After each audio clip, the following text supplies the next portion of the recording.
Hey, hi, I'm Alejandro Giovanni Strazzula Romero, and I'm going to talk about the Iranian Revolution. Oh, sorry. Yeah. Okay.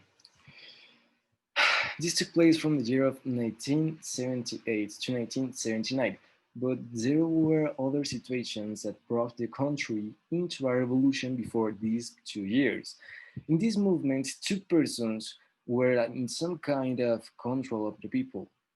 And at that moment, the governor or Shah of Iran was Mohammad Reza Pahlavi, the last Shah that we can see over the right side. That's Muhammad. And the other person that could have control of the people was the Ayatollah Ruhollah Musavi Khomeini.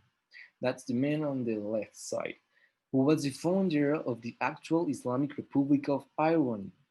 And in this video, you see, I'm going to talk about why this revolution was so important for the people of Iran and why they didn't want to be a Western country. Okay, first, when it was 1963, when the White Revolution happened, where the Shah made reforms such as the improvement of the education system, female vote, and laboral benefits for the population, between others. These reforms, we can think that they were with good intentions to give more tools to the people, but they actually didn't want them at all. They were really arranged to their traditions and culture, taking all the people into an edge where they are obligated to bring down their culture, transforming it into a Western culture, or more known as the Westernization, where even the people couldn't wear their traditional clothes. And as a result of this, the people started to make riots in order to get back their religion and traditions. This saw a figure of hope in the Ayatollah Khomeini that gave him the power to show off all the anti-Islamic intentions that the Shah and the USA had. Sadly, the Shah still had the power to take Khomeini into prison. Bringing him for 8 months into prison. But the people knew it, and as consequence, a lot of more riots happened, more intensified, and they took the Shah to start thought that a great idea could be to let the Ayatollah free from prison. So he let him out from prison, but when he got out from there, obviously his Islamic movement continued, taking Khomeini into exile by a decision of the Shah, but not for a lot of time.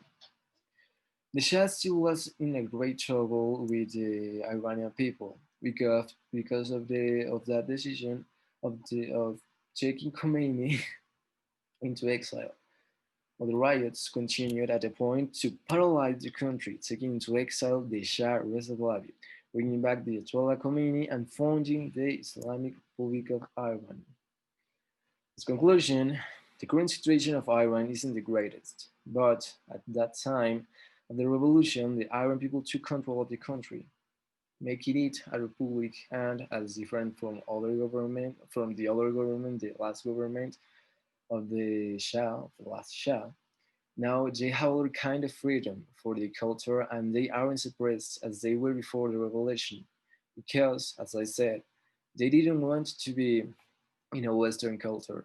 They wanted their religion and traditions, and the final only way that they could get it was with a revolution and taking into exile the actual Shah, bringing back the person where they found hope for the culture and traditions, the Ayatollah Khomeini.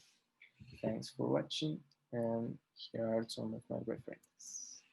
Thank you.